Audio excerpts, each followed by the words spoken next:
and I'm going to be doing something I haven't done before, and that's use my glasses. My eyesight used to be very good, and just lately it's deteriorated a bit. I've resorted to buy. I went and bought this from a chemist, and it's a very just slight lens in them. So yeah, it works better than just naked eyes. Well, thank you for attending, and for those coming to watch us. I really appreciate you watching this. We're dealing with a very important topic today, which is collective intelligence. And it's more of a metaphysical thing than a sociological or psychological thing, but it does operate on sociological and psychological levels as well. But I tend to understand it better from a metaphysical point of view, from an energy point of view. So what is the collective intelligence? And I think to understand collective intelligence, we might want to understand what collective stupidity is. Because on this planet, we have a lot of collective stupidity. And collective stupidity is about not having a mind of your own, not caring about the outcomes or the effect on other people. It's a very selfish way of being. And in a sense, it's a kind of a mass psychosis hypnosis. And hypnosis is very powerful. When I was in my teens, I attended my first hypnotist show. And the hypnotist asked people who wanted to be hypnotized to put up my hand, and the guy sitting next to me put up his hand, and sure enough, he was hypnotized and he fell asleep. And then the hypnotist said that when he claps his hand, next claps his hand, all those who were hypnotized should rush on stage. And then he woke him up again, and everybody was consciously awake. And in the middle of saying something, he clapped his hands, and these people rushed on stage. I mean, this guy next to me clambered over everybody to get to the stage. He couldn't get there quick enough. And once they got to the stage, they were given a seat, and they sat down. And the hypnotist simply said, "Sleep." And everybody fell asleep. And then he started doing ridiculous things with them, amusing things like pretending to be something which they weren't, like pretend you're a horse and you're running a race and you must get to the finish line before the horse next to you. And then the person would run like crazy around the theater, pretending to be a horse. One guy was given a glass of water to drink, and then the hypnotist said, "Oh, but there's a fire in the glass." And then he threw the glass away, And the people in a hypnotic state will believe anything. But if I look around what happened in 2020, with the lockdowns, it was amazing to me to see how many people did exactly what they were told to do, like as if they were in a hypnotic state. And it was unbelievable for me, to, in a sense, to experience that. I saw rational people who I knew, who seemed to be very rational and, well-adjusted human beings. Suddenly they locked themselves up in their houses. They locked their gates so that no one could get in or out of their premises. They restricted their movements in and out of their homes. The children had to stay at home. And in one case, I knew of a father who was the only one allowed out of the house. And when he went to do shopping, He was well sanitized before he left. He was sprayed down with sanitizer, put on his mask, went shopping, came back, re-sanitized himself, and then, went into his house. And his family all walked around with masks on in the house. I thought this was crazy. But it really was a serious condition. And it just seemed that only those who were capable of critical thinking, avoided that kind of behavior, and there were quite a few in my neighborhood who said, to hell with this, we're not going to comply. And people walked their dogs, and sometimes the police would stop and harass them and question them and tell them to go home. But it was crazy. I mean, how countries around the world could all of a sudden in lockstep do these terrible things to their people. And the sad thing is people just complied. They just did it. So to me, that is the epitome of collective stupidity. People also kind of did crazy things like queue up to be injected with a substance they didn't have any idea what it was, but they just went ahead and queued up to get this substance injected into them.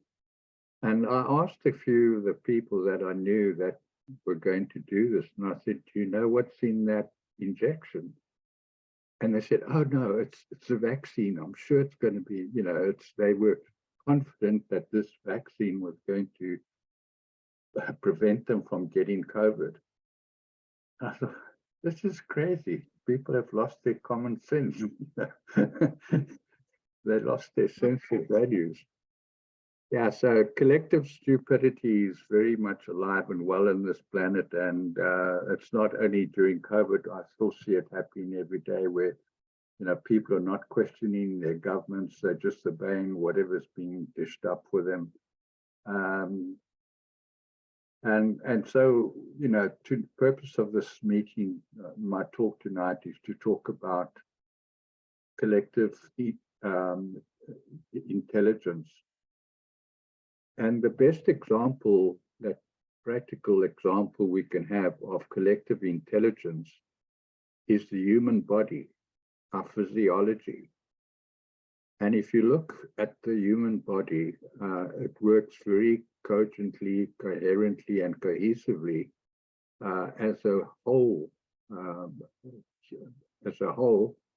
And it very seldom gets sick. It generally stays very healthy.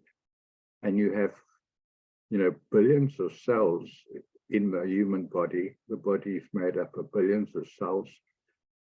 Some are human cells, and some are non-human cells, microflora, microbiomes. In fact, we have more microbiome cells in our body than we have human cells.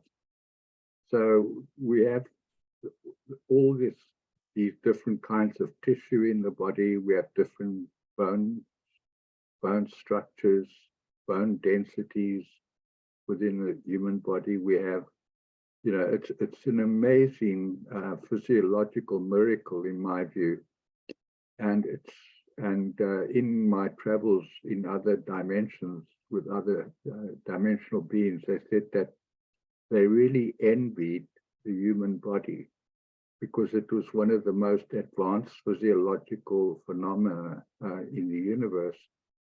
And they were quite, it caused them consternation that humans had little appreciation of that.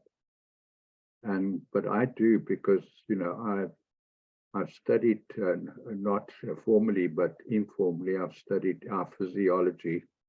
And in my course in healing, I go through the human physiology and how it works and what the various components are. And it's an extremely complex system, but it is the epitome of collective intelligence, where all the parts of that body all work together. Now that is called holism, where there's a wholeness that creates holism. So the body is a holism. In other words, each part of the body is important to the rest of the body. And the body works in that way. So it's collective, holistic intelligence. And it's important to understand how it works and how this holism, because holism leads to holiness. And what is holiness? Holiness is behaving and having a purpose which serves the interests of all the parts of the body. And so in a sense, our bodies are holy, not in the sense that the religious sense of what holy is, but in the sense that all the parts of the body work together and express themselves as holistic. And we have a head, a torso, we've got arms with hands and fingers, we've got legs with knees and with hip, knees, ankle, toes, feet, and all the bone structures within the body, and they all work together beautifully. And sometimes the body does get injured or get hurt, and the body helps to heal itself. The body is a healing machine. And I've studied the immune system, and the immune system is an amazing response that the body has to various ailments and so on.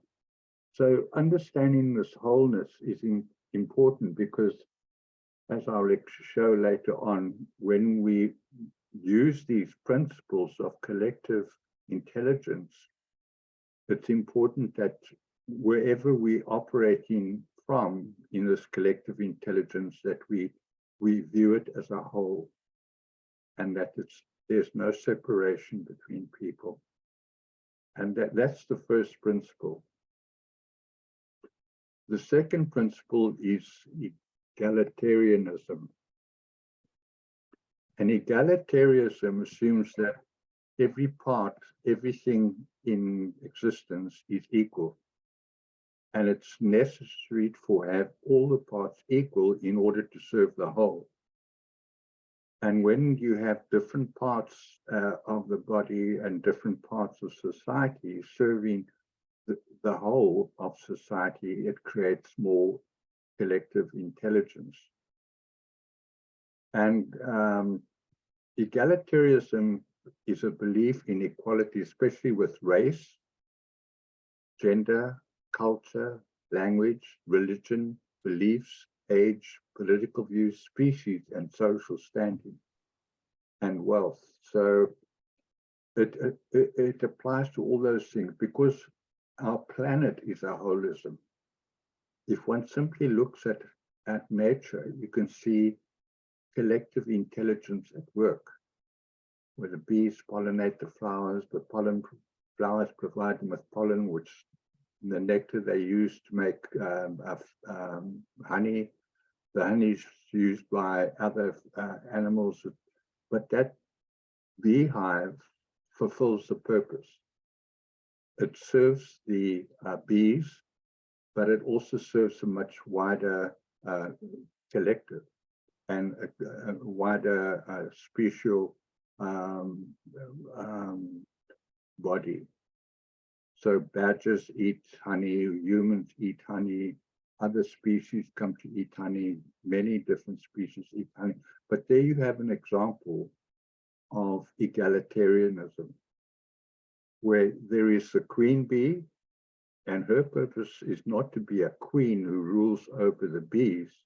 Her purpose is there only to ensure that the species the species expands and creates new bees. So it's there for the survival of the bees. But every bee is important in the hive. And if you study how bees operate, they're a miracle of collective intelligence. And we see it all over in nature, how the sea has waves, and the sun shines on the waves, and the waves, the sun shines in the sea creates clouds, the wind blows the clouds, it goes into the interior, the pressure in the earth lifts the high pressures in the earth lift the clouds, and when they get cold, they start to rain, and it condenses that water, the cloud, water in the cloud, and it begins to rain or snow or hail, depending on the temperature. And that falls down to earth, and then it runs back into the rivers, which runs back into the sea. Now, people can, I have a deep appreciation of that cycle, that if it didn't exist, we couldn't exist on this planet. So that collective intelligence is very important for the survival of the whole planet. And it, in all forms, it does, it's important for the survival of the planet. But it only works when there is no hierarchy, there is no authority over the body, but the body works coherently, cogently, and cohesively, and cooperatively together. The next thing to make collective intelligence is common values, vision, and purpose. And in my experience, when a collective has common values, vision, and purpose, it's that commonality of values, vision, and purpose that provides life for the collective. Because what happens when you have common values, vision, and purpose, when each being or each person in that collective serves the rest of the collective, it gives freely to the collective, because it knows that it will get inverse proportional reward from the whole. Because without the whole, the individual wouldn't exist, wouldn't be able to survive. So it's very important for the whole to survive in order for, for the and get the input from the collective. And it's to understand, this better. In nature, one can always see, and in life, one can always see that the whole is greater than the sum of the parts. So whatever purpose one fulfills and whatever one contributes to the collective will return its value to the individual contributor through a disproportional reward that comes back to it. That creates backflow of value. So it's these common values that people have. Now, in our societies, and I see it all the time, in fact, I was thinking about it the other day, that when I grew up, there was very seldom that people, weren't working together with common values for the good of the whole society. People who didn't contribute in that way were, admonished and sometimes punished, and if they committed a crime, and they would just be sent to jail. But that was few and far between. Crime was very little in those days. And if there was some crime around or somebody committed a crime, it was headline news, and it was the only crime that had been committed the whole year or the whole day. So crime just hardly ever existed, and people worked with more common value than we have now. And to get back to that kind of society, we're going to have to, and I'll explain later how it works practically for individuals. It's up to individuals to change the society. And I'll explain more about that later.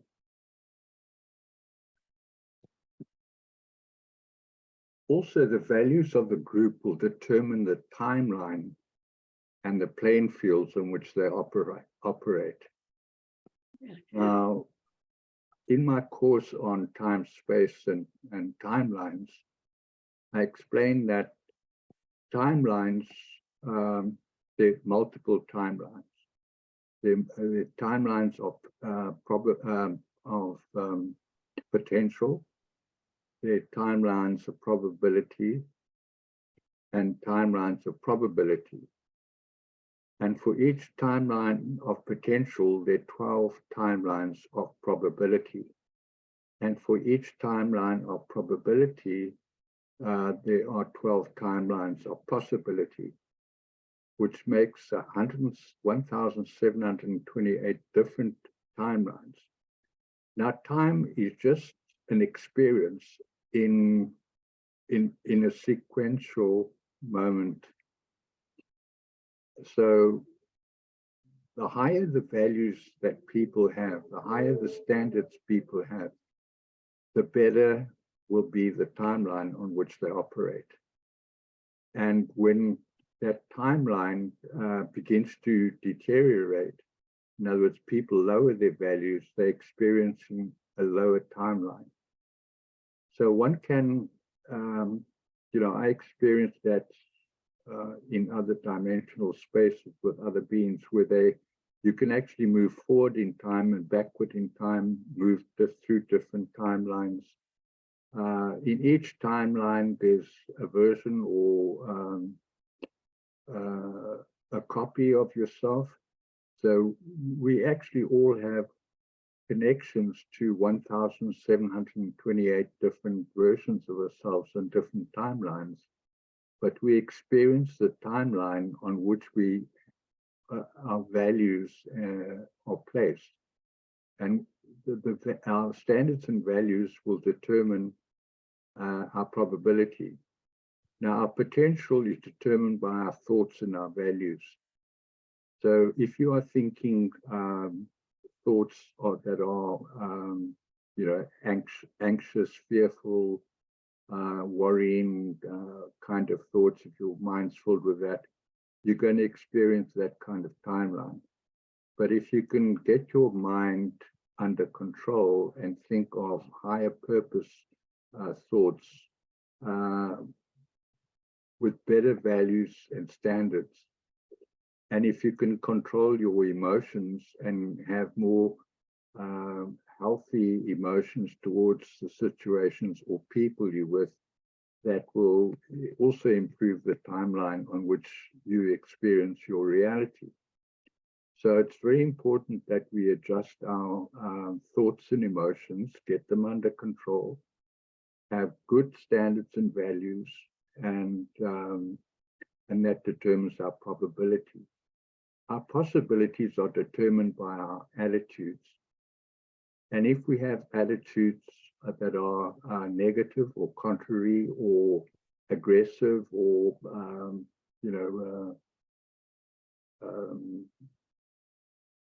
and if we take a dim view of life, we don't trust other people, our attitudes towards other people are negative or distrustful or suspicious or, there are a whole range of negative attitudes that one can muster up if one operates on that level. But on the other hand, there are also attitudes that one can develop. For instance, you can develop an attitude of grace. An attitude of grace means that grace is the universe is filled with grace. We live in a gracious universe, and grace is unmerited favor.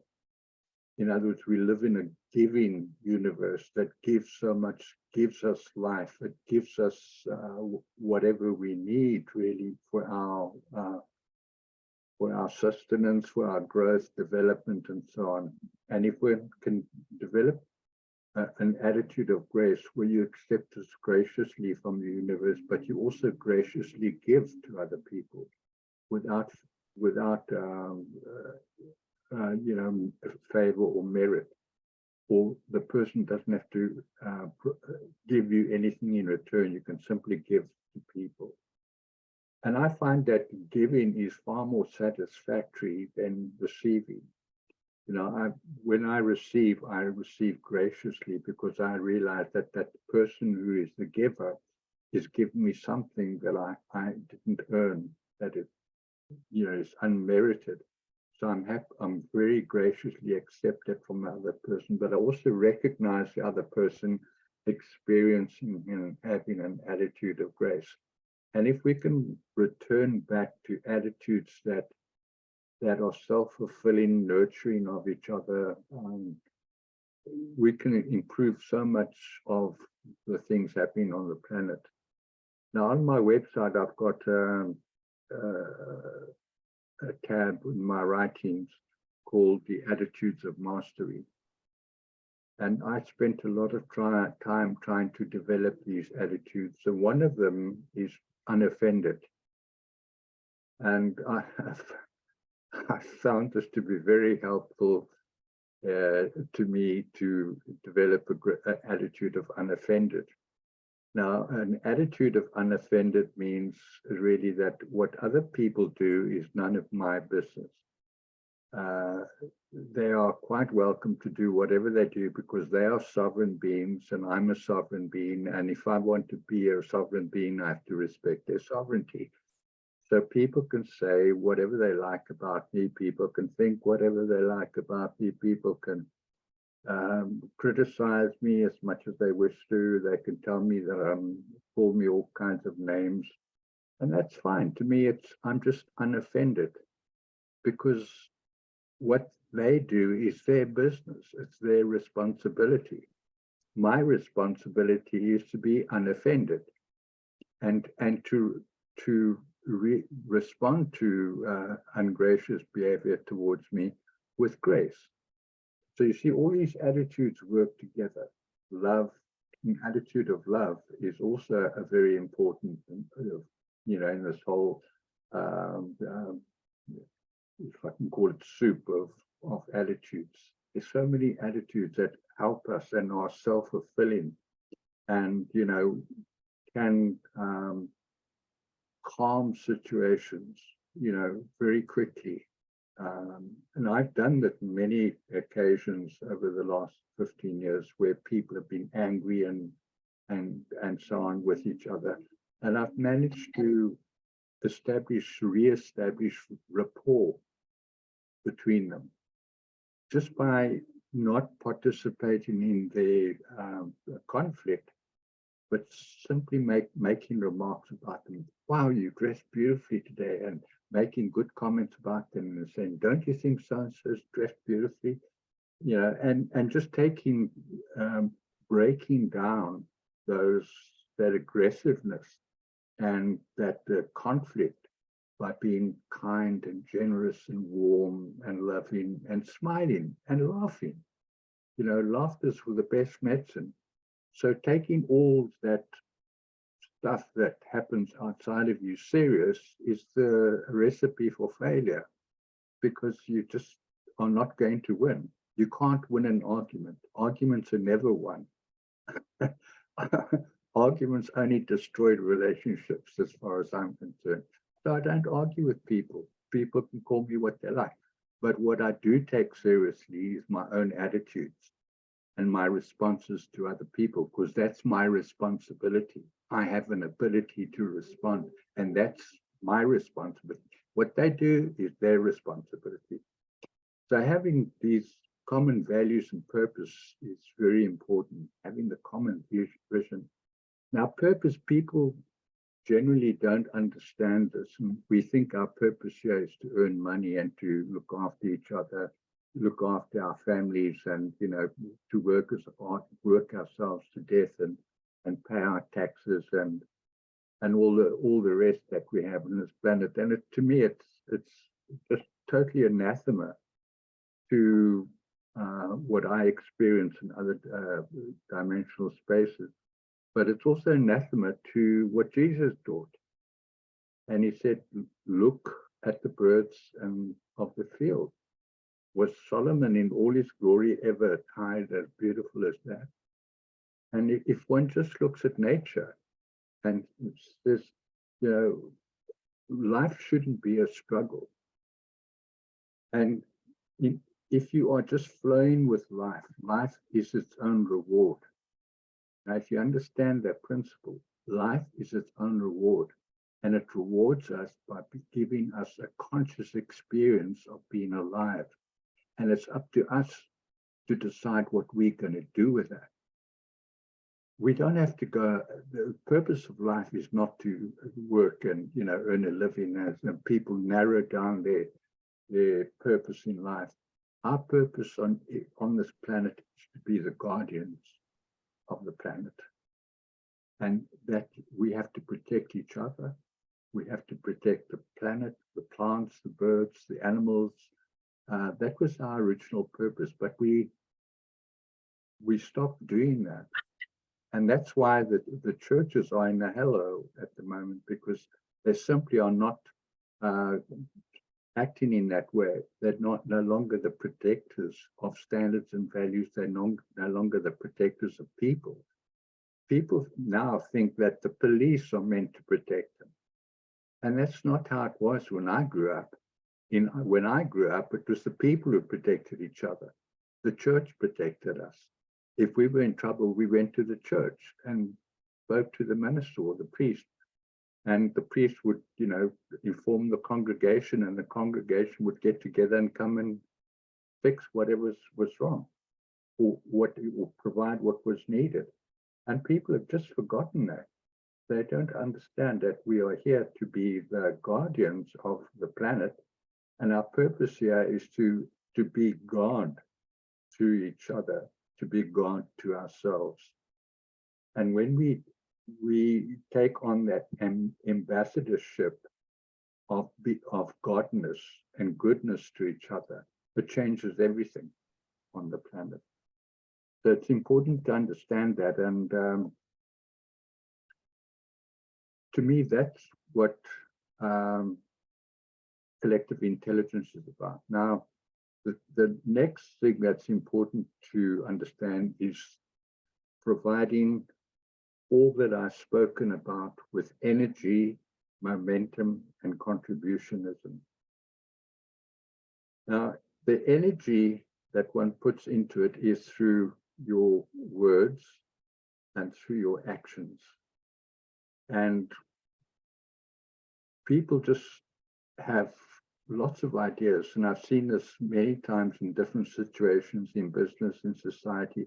Oh, I think this is a good idea, somebody says. Oh, yes, perhaps we should do that.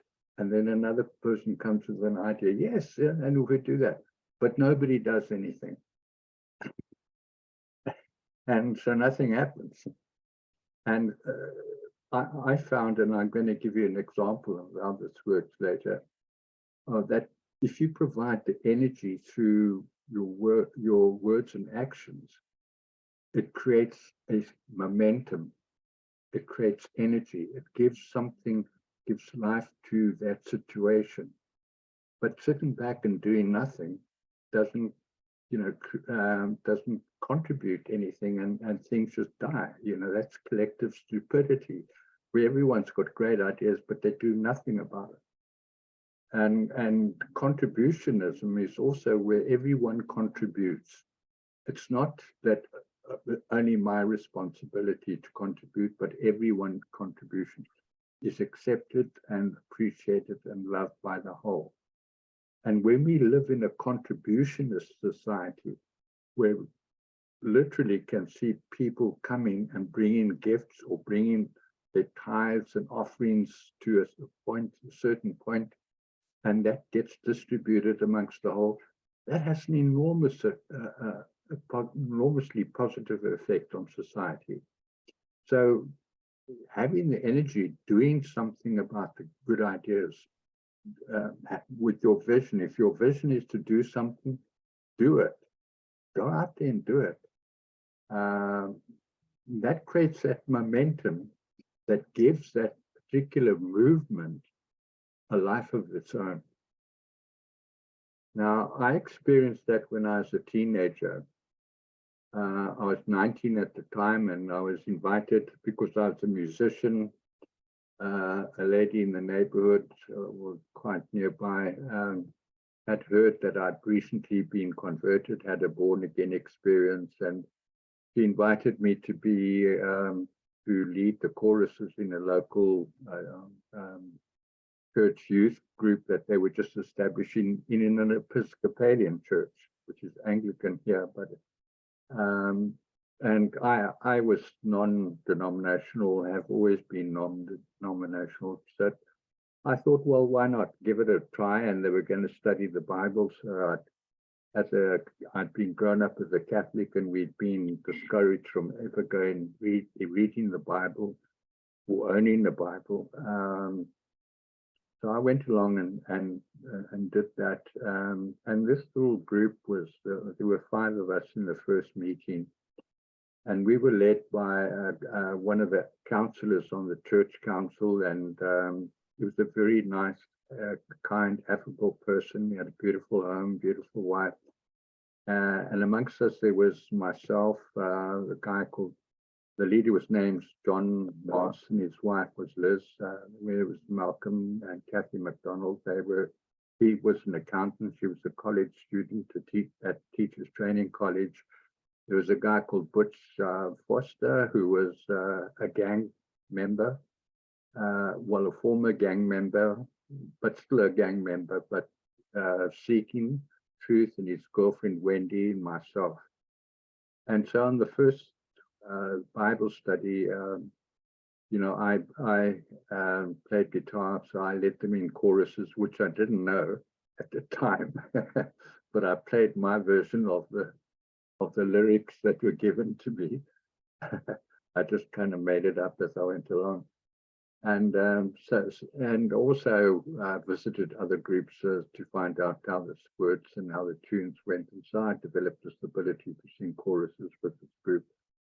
And we sing choruses, pray, and then read the Bible. And the first Bible study, before studying the Bible, I was very skeptical about Bible study because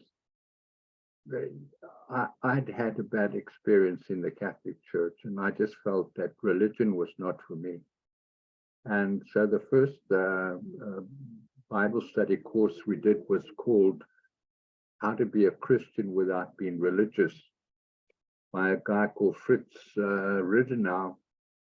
And it was a study on the book of Romans. And the first chapter was about Romans chapter 12.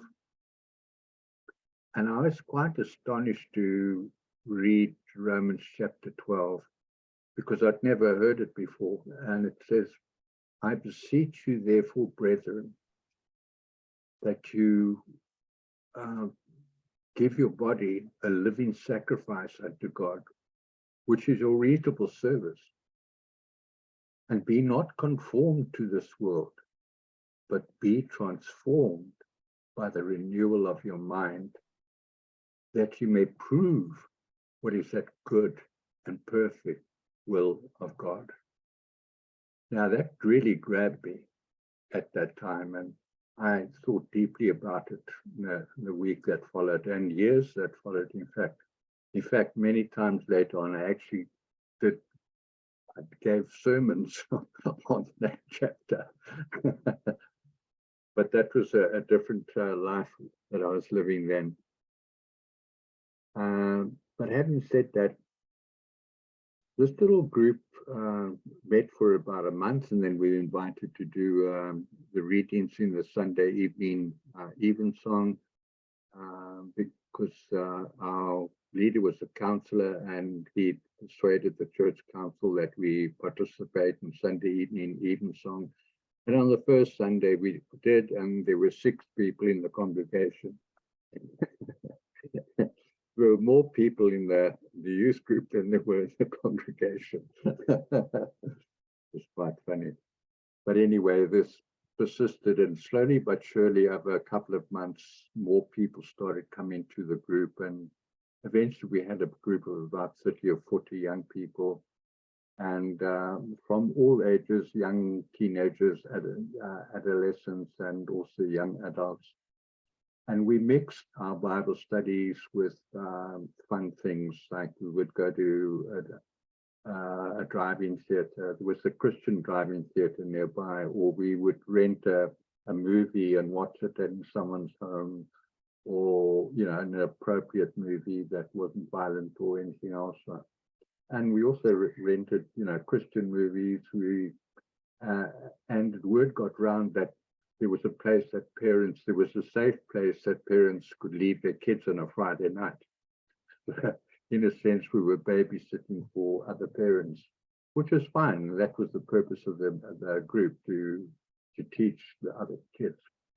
And then after 6 months, our leader had been transferred to Cape Town, so he was going to leave the group. And the rest of us who were in the group just decided, the ones who had originally started the group decided that we were not going to appoint a leader, and that we all had different talents and abilities and visions, for what is, we had a common vision for what should happen to the group, and we didn't really know what we were doing at the time. We were quite new at it, but we decided not to appoint a leader, and we just carried on. Well, this carried on for about a year, and then the group grew to about 100 kids, and then it grew. Sometimes we had 200 kids, depending on what activity we were going to do. And then we had somebody in the group had this bright idea that we should have an evangelical campaign at the church. So we were all raw and very inexperienced, didn't understand what evangelical campaigns were all about, but we thought it was a good idea. So we agreed amongst ourselves that we were going to put on an evangelical campaign. None of us actually knew what it was about, but at the time we were so fervently committed to the cause of Christ at that time, and that Christ forgave us for our lack of understanding and knowledge, but he rewarded us with enthusiasm. So we had a really enthusiastic group of young people, and people of all ages, ranging from about, the youngest was 12, but that was an exception. Oddly enough, this little boy of 12 was an autistic boy, and he came along with his sister. So we loved him dearly because he had such a beautiful smile, and every time we did good things, he smiled very enthusiastically and clapped his hands. So that in itself was an intelligent reaction or response as far as I was concerned. So he remained as part of the actual leadership of the group. We thought it appropriate that we include Bart in the group. And so we decided to have this evangelical campaign, and we wrote to evangelists all over the world, and because we didn't realize that we had evangelists in South Africa, because that's how little we knew. But we wrote to Billy Graham and David Wilkerson and all the usual sort of suspects in the evangelical movement at the time. And then one evangelist by the name of Dr. Wolf Kent responded to us from America. And he said he would, because in our letter we'd said we would pay for all their costs, but they would have to pay for their airfare. And he said he was willing to come, but we would have to pay for his airfare for him and his wife. And we thought, well, this is how we're going to do this. We were all very young and very poor at the time. All of us were pretty struggling financially, and we couldn't see our way forward. So we decided that myself and one of our other leaders, John Stubbs, we would approach the church council and ask the church council if they would pay for their airfare. I should explain, this was an Episcopalian church where they'd never ever conducted an evangelical campaign, and they had no idea what we were doing. And there were two deacons in the church who looked down very sternly at us and didn't quite like all the activities that we were involved in. they were very disapproving of what we were doing. But before, when we asked them and they said how much money it was, and when we told them, they were so nonplussed and amazed that they just, there was a stunned silence. And then the priest, Father Fraser Alexander, bless him, a wonderful man, he nodded his head and he said, okay. And the council just looked at each other and they just agreed to fork out this enormous amount of money for this very small congregation. But nevertheless, we accepted their kind offer to pay. And so we went ahead and we wrote to Dr. Kent and said, we'd like to, have you for a week, and we were setting up the dates. But then the news got round to other churches. And we had, people from the Methodist Church, the Presbyterian Church, the Baptist Church, the Brethren Church, all across the Johannesburg, and the whole area is called the Witwatersrand. So it includes towns like Springs, Brakpan, Benoni, Germiston, Johannesburg, Roodepoort, Krugersdorp, and Randfontein. It was a very big area. But people from all over these places started inquiring and asking if they could be included in this evangelical campaign.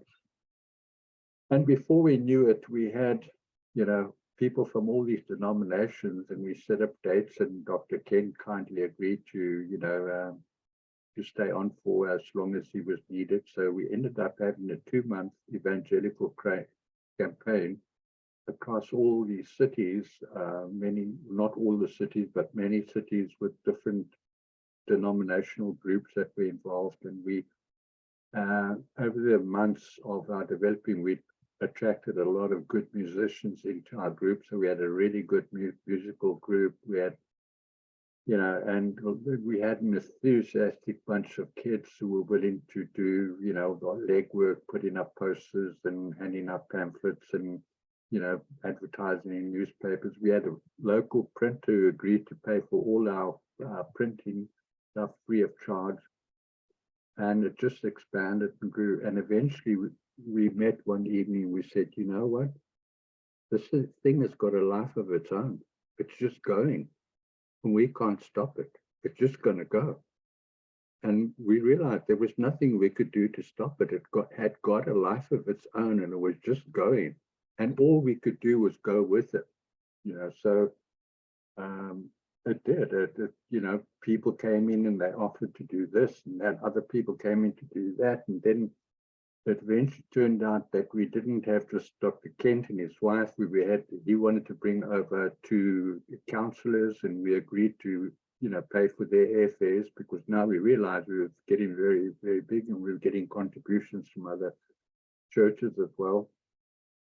And then the 2 counselors wanted, to bring girls. They were from Bible college, and they wanted to bring a girl each from the Bible college, and they were prepared to pay for the airfares. So now we had 6 people coming from America. And this thing was just growing and growing and growing. Eventually we had to stop it, because none of us were full-time, and none of us were being paid for any of this. All of us had jobs, and the demands on us was amazing, because we had to arrange venues and coordinate with preachers and teachers, and because it wasn't just the evening service, there was Saturdays and Sundays, there was a morning, sometimes an afternoon, and then an evening service. And it just became crazy. But at the end of it, when we counted up the follow-up cards, there were 900 people, more than 900 people had, given their lives to Christ. And so this, and when it was all over, when we got all the cards, we had distributed them back to the churches that they'd come from. And if people said they were Anglican, we sent it to the Anglican churches in the area and so on. And when we sat down after, we just thought, this is amazing. from a little idea, we're going to have an evangelical crusade in our church. We just started making it happen, taking each step without knowing what the outcome was going to be, and just doing it, not knowing what the outcome would be. And then we had all this contributionism going on from the kids in the neighborhood, the schools got involved. And it just grew to the point that after that, we had 500 kids every Friday night to our church group. And that became unmanageable because, you know, we just didn't have the resources to provide for them. You know, sometimes we'd go to a venue and there are kids sitting outside in the street, you know, because they couldn't get into the venue. And so we decided to calm it down a bit because it was just getting beyond our ability to actually control it. And there'd been some incidents of, you know, violence in the street, and then at the church started complaining about it, and neighbors started complaining about it. So yeah, but that was an example of collective intelligence. It gets a life of its own. It just goes. But it needs that, you know, that egalitarian idea that everyone is included, no one is excluded, no one is greater or lesser than anyone else. We are all leaders in this group. There isn't one leader who we all looked up to that had to organize all of this. All of us just became a leader of some activity, and that was our purpose, to ensure that that activity was carried out, and one person was, or several people could take responsibility for that.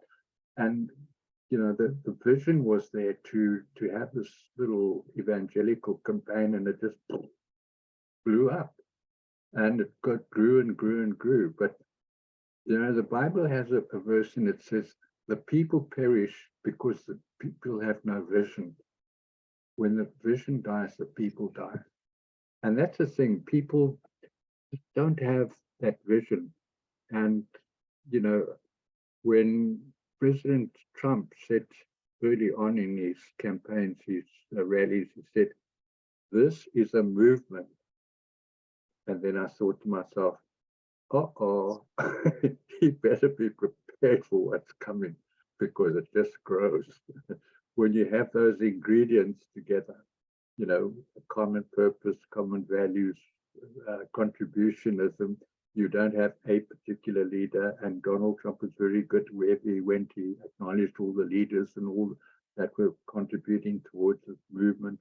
And he still does that, and it just grows and grows and grows.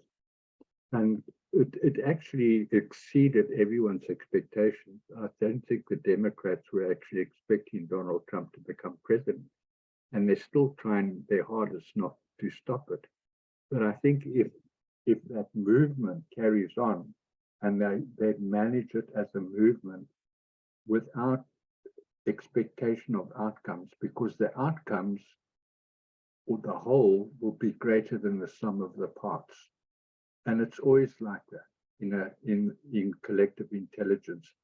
And from an energetic perspective, it's like you create a wave. And when that wave is coherent and cohesive, in other words, has the same frequency, the wave doubles up in size. That's a scientific explanation. When you have a wave that is cohesive in the same frequency, it doubles the size. If you have a wave that is not cohesive, the wave collapses. But if you can create that cohesion, cooperation, you know, and at the right frequency, and the values determine the frequency. So if you have the right value, buy into that, it creates that wave, and that wave will grow and double in size. That's the way physics work, you know, and it's energetically, that's how it works. So collective intelligence can be brought back onto our planet. It can be brought back into our societies. But I used to have a sign on my desk which said, the buck stops here. And that was to teach me that I am responsible. I can't expect someone to do something that I won't do for myself, that it's up to me to do whatever I have to do.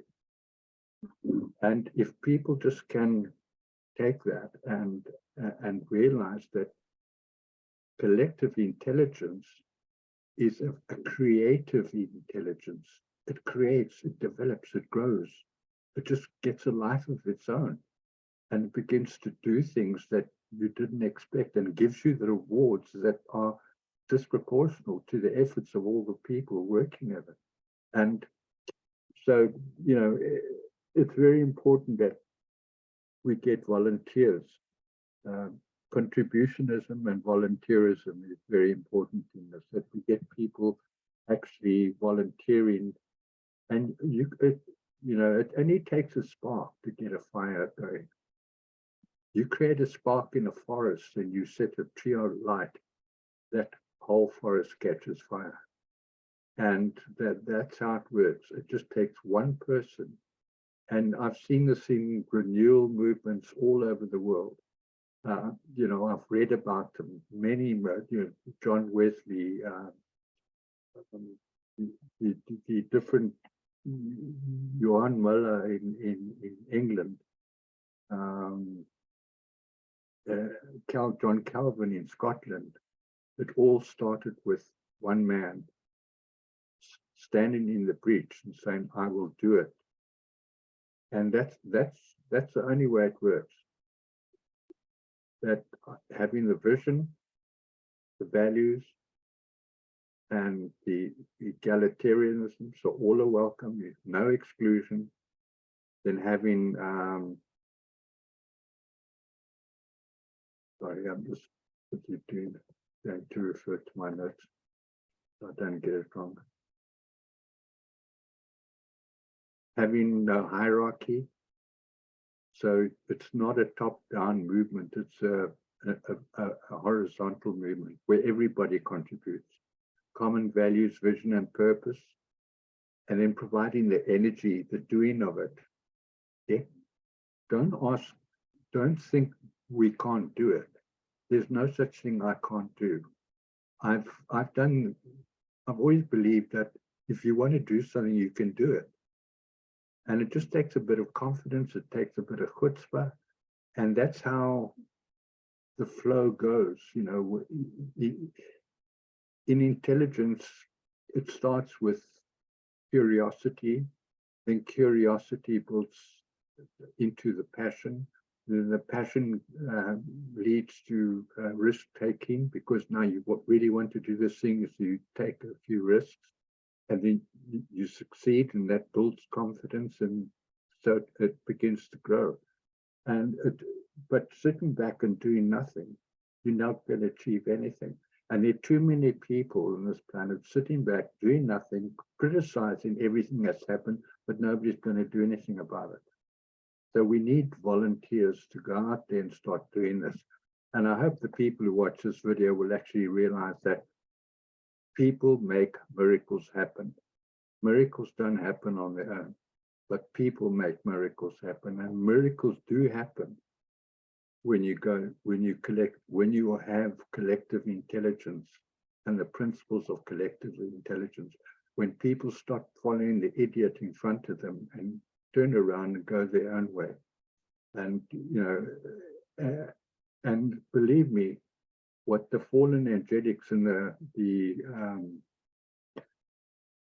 the control groups here, the globalists have got in mind for humanity is frightening. But I don't look at the opposition when I go to battle. I don't count their numbers. I look at my numbers, what I can do, not what the opposition can do. And that's the way you go into battle. Confidence that these principles work. They've always worked. They've worked from the beginning of time, and they will continue to work. And we don't have to worry about the opposition. If God be for us, who can be against us? That must be people's attitude, and that's very important as we go forward on this planet, because there's going to be some big opposition coming down the turnpike. They've got another pandemic planned. They've got, you know, AI planned. They've got all kinds of things planned. Complete blackout of the internet. They've got, in our country, we already have an electricity breakdown. We've got some parts of our country that don't have water because the pumps are not working to you know, fill the tanks to provide the water. The food prices are going through the roof. People are starving. They can't afford to live anymore. And it's just, you know, grows and grows and grows. But it just takes people to go out there and do something about it. And that's, you know, what I'm advocating to the people. Yeah, and I'm doing that. And I've been doing it for a long time. Now I've started movements since that youth group that has resulted in amazing things. There are at least a dozen or 2 dozen ministers and preachers out there who, you know, I nurtured and taught these principles to. There's missionaries out there in the field, there choir masters out there who I gave them the enthusiasm to the understanding of how singing creates energy. Sound creates energy, as we saw in Jericho. When they marched around Jericho, what they were doing is creating a standing scalar wave. And the frequency of their trumpets matched the frequency of the limestone in the walls. And that's why the limestone collapsed. Okay. It's all about energy and how energy works. And creating those scalar waves of energy, we can do anything. But it takes people with the right values, the right attitudes, the right mindset, the right emotions to go out there and do something about it. And I look forward to that because it's coming. Yes. I've been told it's coming. Within 2 years, you're going to have a massive revival, and moral revival, and it's coming. And so I'm getting in early, saying, this is how it works. Thank you, Colin. It's okay, let's love you all, and we'll see you next week if you want to join. I'm going to do this week here again. It's love you. It's a great value. Thank you so much. You're welcome. Really appreciate it. I write a newspaper article, spiritual column, and I have for the last 3 years. And, you know, apparently it helps. So I try to put it out there I channel it in from my higher self and put it out there. Yeah. Yeah, perhaps you can do a column on collective intelligence. Oh, but I took really good notes. I've got some really great notes. No, and I will give you credit for it too in there, because I'll just say, check this out, because it's you know, the things that they're doing with transgender and then humongous windmills, and but apparently the newspaper's getting all kinds of positive comments on what I'm putting out. So yeah. Oh, good. Yeah. Well, and it's not a paid thing. I've been doing it for 3 years. Yeah. And you give it out. Yeah, look, the globalists are very worried. So yeah, it's like Custer's last stand. Yeah. So thank you for putting this out. Thank you for taking the time. I'm so grateful. Yeah, love you both. Good. Okay, talk to you later. Colin? For watching.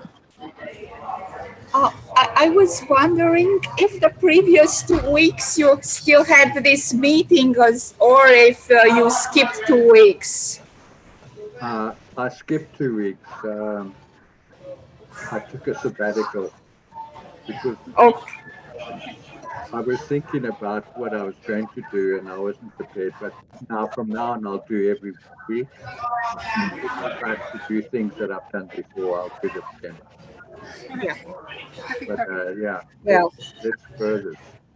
I'm very glad I was able to join the live, but I also feel like there are all these divide and conquer algorithms on humans running in the background. I'm not talking from the mind. I felt them on my own skin in the last few months. Like I was traveling and I wanted to meet with other woke people. And we were so attacked, like we wanted to come together to share and exchange, and we were attacked. We were attacked.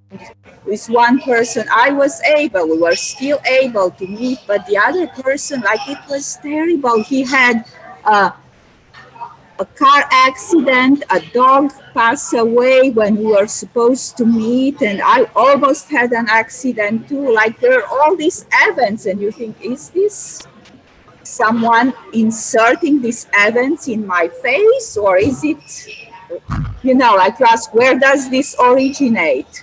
Yeah.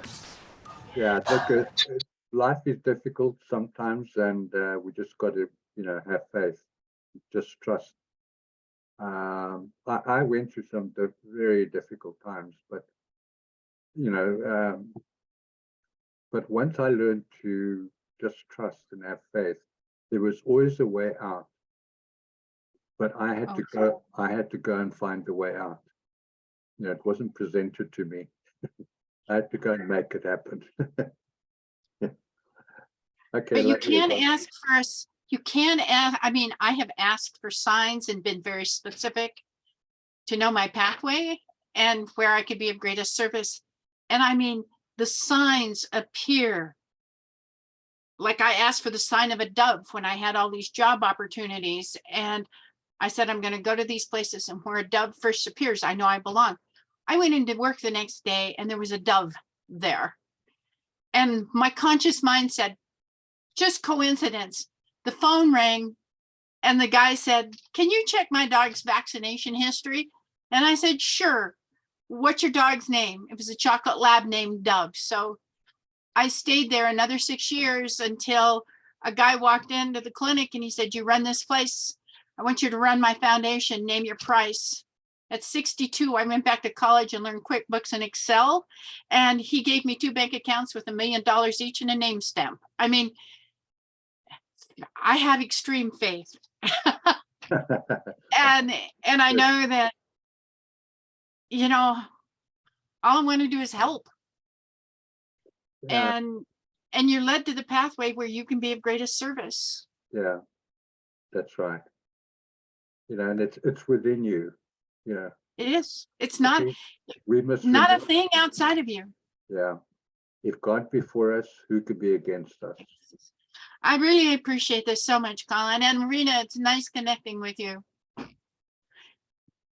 We've got groups up here in Idaho that meet on a regular basis that everybody's woke and unvaccinated. Okay, love you all. Bye. Okay, you too. Bye-bye.